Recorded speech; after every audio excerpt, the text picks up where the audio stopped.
Xo'sh, trikolarni zo'rlardan buni. Necha puldan ama aka trikolar aka? 11 ming so'mdan-da. 11 ming so'mdan trikolar, xullas razmerda 3 talik bo'ladi. 5 mingmi, 18 ming.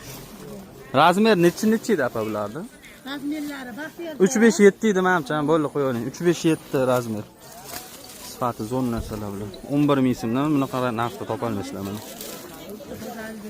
Sizdagi narsalar necha puldan ekan, papa? Ular 25 ming. 25. Yo'q, qo'yavering.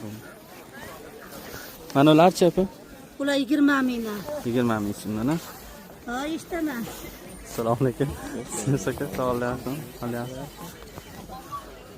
Ha. Kichkina abzat.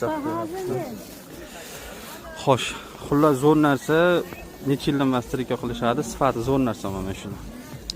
Apamizga narxlari arzon ekan, yaxshi. Xo'sh, ko'ynechalarimiz mana bu yerda bor. Ko'ynechalar necha pul ekan, apa? 100 mingga tushdi.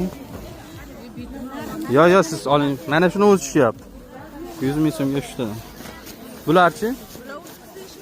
35 ming so'mdan. Yo'q, nadim. Hammasini hisobi bor. Qani, mana shuni ham ko'rsatingchi, yomon chiroyli narsa ekan, mana shu.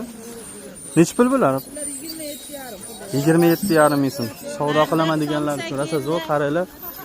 Stenka bozori, Qo'qon bozori, mana shu masjidni yo'parasida mana. Shunda mana shu yerga kelasizlar. Mana shu narsalarni hozir ko'rsatyapmiz.